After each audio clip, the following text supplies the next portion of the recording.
बिस्मिल्लाहिर्रहमानिर्रहीम। अस्सलाम वालेकुम। मैं इब्रार अहमद मेहर एडवोकेट उम्मीद करता हूं कि आप सब खैरियत से होंगे। आज के टॉपिक में खास तौर पर यह डिस्कस करेंगे कि पाकिस्तान तहरीक इंसाफ का एहतजाज कामयाब हुआ या नाकाम हुआ, और इसके साथ ये भी डिस्कस करेंगे कि आखिरकार केपीके के वजीर आला अली गंडापुर कहां चले गए, उन्हें जमीन खा गई या आसमान खा गया, आखिर वो किसकी कस्टडी में हैं, वो गुमशुदा हुए, अपनी मर्जी के साथ गुम हुए, उनको किसी ने उठा लिया, किसी ने गिरफ्तार कर लिया, उनको किसी ने अगवा कर लिया, आखिर अली गंडापुर सब हैं किधर? ये एक बड़ी कंट्रोवर्सी है जिसके बारे में अभी तक कुछ नहीं कहा जा रहा कि वो किधर हैं, उनके स्टेटस के बारे में कुछ मालूम नहीं है। अच्छा, आपको सबसे पहले हम ये बता दें कि इस वक्त पाकिस्तान तहरीक इंसाफ का एहतजाज ऑलमोस्ट खत्म हो चुका है, बल्कि आप ये समझ लें कि तहरीक इंसाफ का एहतजाज अब खत्म हो चुका है। लाहौर में, इस्लामाबाद में तमाम रस्तों को खोल दिया गया है, मोबाइल फोन सर्विस बहाल कर दी गई है, कंटेनर हटा दिए गए हैं, मतलब क्या मामूलाती जिंदगी बिल्कुल मामूल पर आ चुके हैं। तो सबसे पहली बात तो ये करने वाली है कि क्या पाकिस्तान तहरीक इंसाफ ने जो एहतजाज का ऐलान किया था कि हम लाहौर में एहतजाज करेंगे, मीनार पाकिस्तान के अंदर जाकर, और हम इस्लामाबाद डी चौक में एहतजाज करेंगे, तो सबसे पहले डिस्कस करने वाली ये बात है कि पाकिस्तान तहरीक इंसाफ अपने इस एहतजाज में किस हद तक कामयाब हुई या किस हद तक नाकाम हुई। देखिए, इसका जवाब दो हवाले से मैं दूंगा। नंबर वन तो मैं ये कहूंगा कि पाकिस्तान तहरीक इंसाफ किसी हद तक अपने एहतजाज में कामयाब हुई, लेकिन दूसरी सूरत में मैं ये कहूंगा कि शायद पाकिस्तान तहरीक इंसाफ अपने एहतजाज में बुरी हद तक नाकाम भी हुई। अब कामयाब किस तरह हुई या नाकाम किस तरह हुई, ये मैं आपके सामने रखूंगा, इसको थोड़ा सा डिस्कस करेंगे और अल्टीमेटली फैसला आपके ऊपर छोड़ देंगे कि आपने बताना है कि क्या पाकिस्तान तहरीक इंसाफ का एहतजाज भरपूर था, कामयाब था या नाकाम था। देखिए, अगर हम एहतजाज की कामयाबी के हवाले से बात करें तो मैं पहले भी इसके ऊपर डिस्कस कर चुका हूं कि पाकिस्तान तहरीक इंसाफ के लिए ये बड़ा काफी है कि वो अनाउंसमेंट कर दें कि हमने फलां जगह पर फलां शहर में एहतजाज करना है, तो गवर्नमेंट को वक्त पड़ जाता है, उसको टेंशन हो जाती है, उनको फिर समझ नहीं आती कि उन्होंने क्या करना है। बेशक तहरीक इंसाफ एहतजाज का ऐलान करने के बाद उसे बेशक पोस्टपोन कर दे, पाकिस्तान तहरीक इंसाफ किसी हद तक अपने मिशन में कामयाब हो जाती है। पहली बात तो यह है कि जब इमरान खान साहब ने यह कहा कि हम एहतजाज करेंगे, हम डी चौक में पहुंचेंगे, हर सूरत में पहुंचेंगे, 2 दिन लग जाएं, 4 दिन लग जाएं, जितना भी टाइम लग जाए, हर सूरत में डी चौक में जरूर पहुंचेंगे, और इसके साथ यह अनाउंसमेंट की गई कि लाहौर में हम मीनार पाकिस्तान में एहतजाज करेंगे। तो इमरान खान के इस एहतजाज के ऐलान के बाद इस्लामाबाद में टेंशन पड़ गई, लाहौर में टेंशन पड़ गई, बल्कि पंजाब हुकूमत को बहुत बड़ी परेशानी का सामना करना पड़ गया कि अब इमरान खान ने एहतजाज का ऐलान किया है तो किस तरह से उनके एहतजाज को नाकाम बनाना है। पंजाब हुकूमत की सबसे बड़ी नाकामी और बुखलाहट इस बात के ऊपर है कि उन्होंने हाइप क्रिएट करनी शुरू कर दी, लाहौर को सील कर दिया, इस्लामाबाद को सील कर दिया, दफा 144 का नफाज कर दिया, पुलिस फोर्स बुला ली, फौज को तलब कर लिया, मोबाइल फोन सर्विस मुअत्तल कर दी, मोटरवे के ऊपर खुदाई कर दी, मोटरवे के ऊपर कीलों को बिछा दिया, और बड़ा एक अजीब किस्म का माहौल पैदा कर दिया कि पता नहीं खुदा न खास्ता कुछ जंग की सूरत हाल बन गई है। मैं समझता हूं कि अगर इस बात को मद्देनजर रखा जाए तो पाकिस्तान तहरीक इंसाफ अपने एहतजाज में कामयाब हो चुकी है। जिस तरह से पाकिस्तान तहरीक इंसाफ ये चाहती थी कि हमारा एहतजाज कामयाब हो, इसकी हाइप क्रिएट हो, इसका शोर मचे, और पता चले कि पाकिस्तान तहरीक इंसाफ ने एहतजाज किया, और इस हद तक कि लें जी अभी हमने सिर्फ एहतजाज का ऐलान किया है, अभी प्रैक्टिकली हमने उस तरह से कुछ किया नहीं, और ये इस हद तक डर चुके हैं। मकसद तो यही होता है ना कि गवर्नमेंट को टेंशन देना, मकसद तो यही होता है ना कि हालातों माहौल इस तरह से पैदा कर देना कि पता नहीं खुदा न खास्ता कौन सी ऐसी क़यामत आ जाएगी, कौन सी ऐसी सूरत हाल बन जाएगी। एहतजाज करने का मकसद बेसिकली अदारों को धमकाना होता है, एहतजाज करने का मकसद बेसिकली गवर्नमेंट को टेंशन देनी होती है, तो वो पाकिस्तान तहरीक इंसाफ देने में किसी हद तक कामयाब रही। अब अगर हम ये बात करें कि क्या पाकिस्तान तहरीक इंसाफ का एहतजाज नाकाम हुआ, तो मैं समझता हूं अगर इस बात को मद्देनजर रखा जाए तो शायद कामयाबी की बात से हटकर नाकामी की बात करें तो पाकिस्तान तहरीक इंसाफ का एहतजाज बुरी तरह से नाकाम हुआ है। जिस तरह से अगर हम लाहौर की बात करें तो अजीबो गरीब वहां पे माहौल पैदा कर दिया था, बल्कि पूरे लाहौर के रास्ते बंद कर दिए गए थे। मैं कहता हूं एक तरह से पूरा पंजाब बंद कर दिया गया था कि पता नहीं तहरीक इंसाफ का एहतजाज कितना बड़ा होगा, कितना भरपूर होगा, और पता नहीं लाखों की तादाद में लोग आएंगे, लाहौर के अंदर दाखिल हो जाएंगे, मीनार पाकिस्तान के ऊपर या लाहौर के ऊपर कब्जा कर लेंगे। लेकिन ऐसा कुछ भी नहीं हुआ। लाहौर से लोग नहीं निकले, पंजाब से लोग नहीं निकले, लोगों ने लाहौर का रुख नहीं किया। और जिस तरह से यह ख्याल किया जा रहा था कि शायद तहरीक इंसाफ का एहतजाज बहुत कामयाब होगा, वैसा नहीं हुआ। और उसकी सबसे बड़ी वजह यह है कि पाकिस्तान तहरीक इंसाफ की लीडरशिप वहां पे मौजूद नहीं थी। देखें, एहतजाज हो, जलसा हो, जुलूस हो, कुछ भी ऐसी एक्टिविटी हो, जब तक लीडर मौजूद नहीं होता। देखें, इमरान खान तो इस वक्त जेल के अंदर मौजूद है। इमरान खान के सिर्फ यह कह देने से कि आपने लाहौर में एहतजाज करना है या आपने इस्लामाबाद में एहतजाज करना है, यह काफी नहीं है। जब तक तहरीक इंसाफ की आला लीडरशिप मौके के ऊपर मौजूद नहीं होगी, उस वक्त तक लोग एहतजाज करने के लिए बाहर नहीं निकलेंगे। वो जिस तरह से ये कहते हैं ना कि सुत्ते बाल दा मुंह कोई नहीं चुमदा।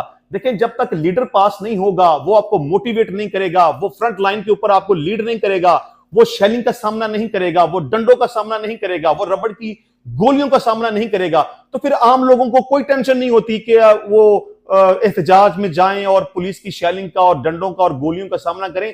तो मैं समझता हूं कि पाकिस्तान तहरीक इंसाफ की सबसे बड़ी नाकामी इस बात के ऊपर है कि उनकी लीडरशिप यहां पे मौजूद नहीं है। लाहौर में एहतजाज हुआ, बिल्कुल छोटी छोटी टोलियों में लोग अपने तौर पर वहां आए, पुलिस ने छोटे मोटे डंडों का इस्तेमाल किया या थोड़ी बहुत शेलिंग का इस्तेमाल किया और वो वहां से भाग गए।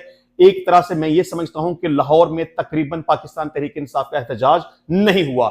अगर हम इस्लामाबाद की बात करें तो इस्लामाबाद में भी चंद एक लोग छोटी मोटी टोलियों की शक्ल में निकले, उन पर शेलिंग की गई, उनके ऊपर रबड़ की गोलियों का इस्तेमाल किया गया, उनको गिरफ्तार किया गया, उनको डंडे शंडे मारे गए और वो वहां से डिस्पर्स हो गए, कुछ गिरफ्तार हो गए।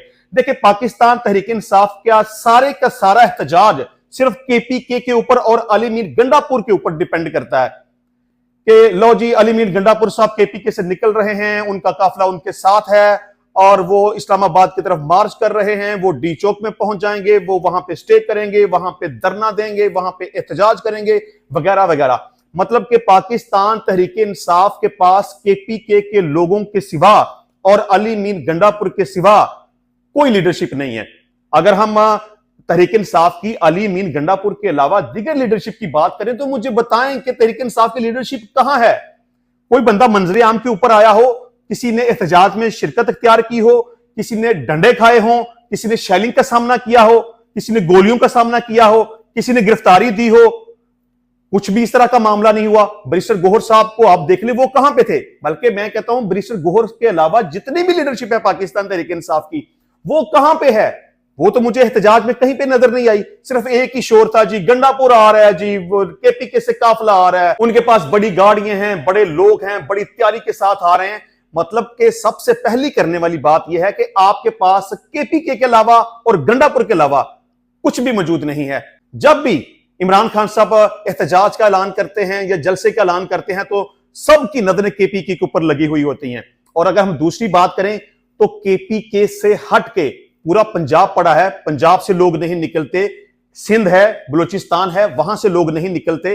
एहतजाज की बात करें तो आप एहतजाज अपना केपीके के अंदर रह के भी रिकॉर्ड करवा सकते हैं, लेकिन नहीं, आपका रुख इस्लामाबाद की तरफ होता है या पंजाब की तरफ होता है, लाहौर की तरफ होता है। आप एहतजाज के लिए केपीके को इस्तेमाल नहीं करते, आप एहतजाज के लिए सिंध और बलूचिस्तान को इस्तेमाल नहीं करते। मैं समझता हूं कि पाकिस्तान तहरीक इंसाफ के पास लीडरशिप ना होने के बराबर है। अगर सिर्फ एक बंदे अली मीर गंडापुर को माइनस कर दिया जाए तो पाकिस्तान तहरीक इंसाफ बिल्कुल खत्म होती हुई नजर आती है। तो मैं समझता हूं कि चूंकि तहरीक इंसाफ के पास इस वक्त लीडरशिप मौजूद नहीं है, मैं समझता हूं कि केपीके के लोगों के सिवा और अली मीर गंडापुर के सिवा पाकिस्तान तहरीक इंसाफ में एहतजाज करने के लिए कोई भी शामिल नहीं होता और गंडापुर के सिवा कोई भी तहरीक इंसाफ के लोगों को लीड करने के लिए सामने नहीं आता। तो इस लिहाज से अगर मैं ये समझूं तो पाकिस्तान तहरीक इंसाफ का जो एहतजाज का ऐलान था 4 और 5 नवंबर के हवाले से, वो बुरी तरह से नाकाम हो चुका है। अब हम दूसरी तरफ आते हैं कि अली मीर गंडापुर साहब किधर हैं, क्योंकि रात से लेकर वो गायब हैं। ऑलमोस्ट 24 घंटे गुजर चुके हैं, अली मीर गंडापुर के बारे में कुछ पता नहीं है कि वो किधर गए हैं। मतलब अली मीन गंडापुर कोई छोटा सा मासूम सा बच्चा है कि जो इधर उधर निकल गया, किसी को पता नहीं चला, या कोई वो चिड़िया थी जो उड़ के चली गई तो किसी को कुछ पता नहीं चला, या कोई छोटी मोटी कोई चीज थी, कोई खिलौना था जो इधर उधर हो गया तो किसी को पता नहीं चला। वो एक सूबे का वजीर आला है और उसके बारे में कुछ भी किसी को नहीं पता।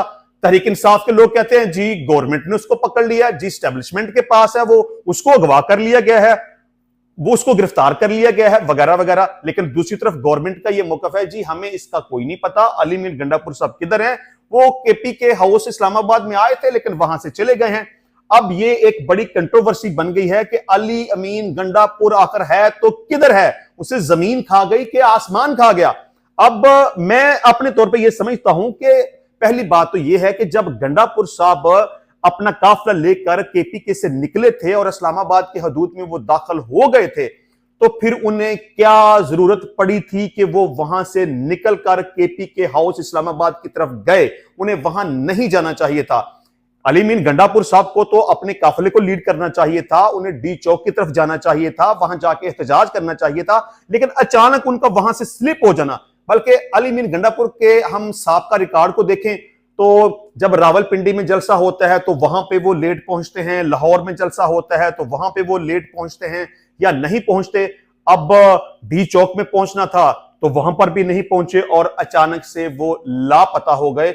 मतलब कि केपीके का वजीर आला गुमशुदा हो चुका है, वो लापता हो चुका है, उसके बारे में किसी को कुछ नहीं पता कि वो किधर है।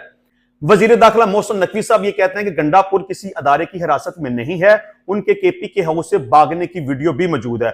अब यहां एक तस्वीर तो गवर्नमेंट की तरफ से जारी की जाती है जिसमें एक साइड पे अली मीर गंडापुर को यह जाहिर किया जाता है कि वो केपीके हाउस इस्लामाबाद में दाखिल हुए, और दूसरी तरफ एक तस्वीर लगाई गई कि अब वो केपीके हाउस से वापस जा चुके हैं। अब खबर यह थी कि सरकारी जराये ने अली बिन गंडापुर की खैबर पख्तूनख्वा हाउस में दाखिल होने और बाहर निकलने की तस्वीर जारी कर दी है। दावा किया जा रहा है कि काली शलवार कमीज वाली तस्वीर दाखिल होने की है और दूसरी बाहर जाने की है। अब दो किस्म की तस्वीर हैं, एक तरफ उन्होंने पगड़ी सर पे बांधी हुई है, सलवार कमीज ब्लैक कलर की पहनी है और वो केपीके हाउस में दाखिल हो रहे हैं, और उसके साथ उनका लिबास तब्दील हो चुका है और वो केपीके हाउस से बाहर निकल रहे हैं। अब इस हवाले से पाकिस्तान तहरीक इंसाफ का जो मौकफ सामने आया, वो कहते हैं कि सरकारी जराये से अली मीन गंडापुर की खैबर पख्तूनख्वा हाउस में दाखिल होने और बाहर निकलने की तस्वीर तहरीक इंसाफ और सहाफियों ने जाली करार दे दी है। सफेद कपड़ों में मलबूस शख्स की तस्वीर पेश कर दी गई है।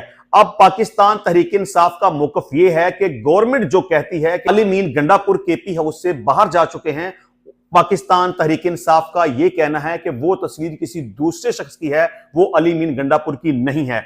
अब यहां एक बड़ा अजीब सी सूरत हाल पैदा होती है कि जी अली मीन गंडापुर फिर कहां चला गया। अच्छा देखें, यहां पर मैं समझता हूं कि अली मीन गंडापुर के अगर सांप का कंडक्ट को सामने रखा जाए तो मुझे ऐसे लगता है कि जैसे वो पिच के दोनों तरफ से खेल रहे हैं। एक तरफ वो इमरान खान के साथ खड़े हैं और दूसरी तरफ वो इस्टेब्लिशमेंट के साथ खड़े हैं। अच्छा, यहां सारी सूरत हाल के अंदर अली मीन गंडापुर अगवा हो गया, गिरफ्तार हो गया, गुमशुदा हो गया, पता नहीं क्या हो गया। मैं समझता हूं कि इसमें गवर्नमेंट का कोई कसूर मुझे नजर नहीं आता, क्योंकि गवर्नमेंट की इतनी औकात ही नहीं है कि वो एक सूबे के वजीर आला को गिरफ्तार करके या उसको गुमशुदा कर दें। अब यहां मामला कुछ अदरवाइज है। अली मीन गंडापुर गुमशुदा जरूर हैं, लेकिन उनको गुमशुदा किसी ने नहीं किया, वो अपनी मर्जी के साथ गुमशुदा हैं, और जिसके पास हैं वो सब आप इस बात का अंदाजा लगा सकते हैं कि वो किसके पास हैं। बल्कि मैं तो यहां तक ये समझता हूं कि अली मीन गंडापुर उस नाफरमान और नालायक बेटे जैसा है जो अपने ही बाप को ब्लैकमेल करने के लिए अपनी गुमशुदगी का या अपने अगवा होने का ड्रामा रचाता है और अपने वालिदैन को ब्लैकमेल करता है। अब अली मीन गंडापुर ना तो गिरफ्तार हुआ, ना ये अगवा हुआ, ना ये गुमशुदा हुआ। गंडापुर साहब जहां पर भी हैं वो महफूज हैं, जहां पर भी हैं वो अपनी मर्जी के साथ हैं, और आइंदा चंद घंटों के अंदर वो आपके सामने मंजर आम के ऊपर आ जाएंगे। तो फिर वो क्या कहेंगे, ना कहने वाले को कुछ समझ आएगी कि वो क्या कह रहा है, और ना सुनने वालों को समझ आएगी कि गंडापुर साहब क्या कह रहे हैं। लेकिन गंडापुर साहब जहां पर भी हैं महफूज हैं, वो कहीं भी गुमशुदा नहीं हुए, वो जल्दी आपके सामने आ जाएंगे। अच्छा जी, मोहसिन नकवी साहब की बात कर रहे थे गंडापुर साहब के हवाले से। डी चौक पर पाकिस्तान तहरीक इंसाफ एहतजाज के दौरान मुजाहिरीन के तशद्दुद से शहीद होने वाले पुलिस एहलकार की नमाज जनाजा के बाद मीडिया से गुफ्तगू करते हुए वजीर दाखिला मोहसिन नकवी का कहना था कि पुलिस का एक एहलकार तशवीशनाक हालत में था। आज इसने जामे शहादत नोश किया। जो शहीद के कत्ल में मुलव्वस है, इनमें से कोई भी नहीं बचेगा। देखें, वो एक पुलिस कांस्टेबल अपनी ड्यूटी सर अंजाम दे रहा था, उसके ऊपर जिस तरह से तशद्दुद किया गया, उसकी जान ली गई, ये इंतहाई काबिल मुजम्मत है। और मैं इस बात को भी भरपूर तरीके से कंडेम करता हूं कि अली मीन गंडापुर के काफिले में शामिल लोगों के पास हथियार भी थे, उनके पास गुलेलें भी थी, उनके पास बंटे भी थे, उनके पास शैलिंग का पूरा सामान भी मौजूद था। तो एहतजाज का यह तरीकाकार गलत है। अगर आप एहतजाज करना चाहते हैं तो कानून और आइन के दायरे के अंदर रहते हुए पुरअमन तरीके से एहतजाज करें। एहतजाज का यह कोई तरीकाकार नहीं है कि आपके पास गुलेले हों, आपके पास शैलिंग का सामान हो, क्योंकि गंडापुर साहब ने पहले भी यह कहा था कि आप हमारे ऊपर एक गोली चलाएंगे तो हम आपके ऊपर 10 गोलियां चलाएंगे, आप एक शेल हमारे ऊपर फेंकेंगे तो हम आपके ऊपर 10 शेल फेंकेंगे। तो गंडापुर साहब ने अपनी उस बात को तो सच साबित कर दिया। तो बहरहाल इस गरीब आदमी की जान चली गई, ये इंतहाई गलत बात है, इसकी मैं मुजम्मत करता हूं। अच्छा जी, अली मीन गंडापुर की गिरफ्तारी से मुतल्लिक सवाल पर मोहसिन नकवी का कहना था कि वजीर आला केपी के हमारी हिरासत में नहीं है, अली मीन किसी और अदारे की हिरासत में भी नहीं है। अच्छा, मोहसिन नकवी साहब की यह बात सही है कि उनकी हिरासत में नहीं है, लेकिन किसी और की हिरासत में नहीं है, इस बात से मैं इत्तेफाक नहीं करता। किसी और अदारे की हिरासत में हैं, लेकिन अपनी मर्जी के साथ हैं। जिस तरह से मैंने कहा कि वो नालायक और नाफरमान बच्चे की तरह अपने ही अगवा होने का झूठा ड्रामा रचा के अपने वालिदैन को ब्लैकमेल करते हैं, गंडापुर साहब भी वही नालायक बच्चे हैं। अली मीन केपी हाउस में मौजूद नहीं, वहां से भाग गए थे। अली मीन गंडापुर खुद भागे हैं। हमने 2-3 छापे मारे थे, शक था कि वो मौजूद होंगे, लेकिन वो वहां नहीं थे। इल्म नहीं कि अली मीन केपी के पहुंच गए या नहीं। केपी के हाउस से अली मीन के भागने की फुटेज मौजूद हैं। वो मैंने कहा था कि जो फुटेजेस की बात कर रहे हैं, गवर्नमेंट कहती है कि गंडापुर सब आए और चले गए, लेकिन पाकिस्तान तहरीक इंसाफ का मौकफ यह है कि वो आए लेकिन गुमशुदा हो गए। जिस बंदे की तस्वीर के बारे में कहते हैं कि केपी के हाउस से अली मीन गंडापुर सब निकल गए, वो गंडापुर सब नहीं है, वो कोई और शख्स है। अच्छा जी, इसके अलावा इमरान खान समेत 14 रहनुमाओं पर अगवा, डकैती और पुलिस एहलकारों पर हमले का मुकदमा दर्ज कर लिया गया है। मुकदमे में दहशतगर्दी, इक़दाम कत्ल, अगवा, डकैती, कार्य सरकार में मुदाखलत, पुलिस एहलकारों पर हमले की दफात शामिल हैं। मुकदमे में इमरान खान समेत 14 रहनुमा और 105 कारकुनान को नामजद किया गया है। पीटीआई रहनुमा जवेद कौसर, राजा बशारत, शहरियार रियाज, राशिद हफीज, नासर महफूज चौधरी, अमीर अफसर और दीगर भी मुकदमे में नामजद हैं। एफआईआर के मतन में कहा गया है कि मुलजमान ने पुलिस की सरकारी गाड़ी पर हमला किया और एहलकारों को तशद्दुद का निशाना बनाया। मुलजमान ने पुलिस एहलकारों पर डंडों, पत्थरों और पेट्रोल बमों से हमला किया। मुकदमे के मुताबिक मुलजमान के हमले से पुलिस एहलकार मोहम्मद अफजल, मोहम्मद रियाज और मोहम्मद रमजान शदीद जख्मी हुए। कारकुनान ने इमरान खान के अहकामात पर सरकारी अमला को नुकसान पहुंचाया, रियासत मुखालफ नारे लगाए। इमरान खान को अदालती अहकामात पर जेल मैनुअल से हटकर सहूलियात, रवाबत और मुलाकातों की इजाजत दी गई। एफआईआर में कहा गया है कि मुलाकातों के दौरान इमरान खान कारकुनान और क्यादत को तशद्दुद के लिए उकसाते रहे। अच्छा जी, इसके अलावा इमरान खान की 2 हमशीरों को गिरफ्तार किया गया था। उनके खिलाफ एफआईआर का अंदराज हो चुका है और उन्हें आज मजिस्ट्रेट की अदालत में पेश किया गया। तो मजिस्ट्रेट साहब ने इमरान खान की दोनों बहनों उज़्मा खान और अलीमा खान को 1 रोजा जिस्मानी रिमांड पर पुलिस के हवाले कर दिया है। तो इंशाल्लाह मिलते हैं नेक्स्ट टाइम नई वीडियो में नए टॉपिक के साथ। तब तक के लिए इजाजत दीजिए। अल्लाह हाफिज।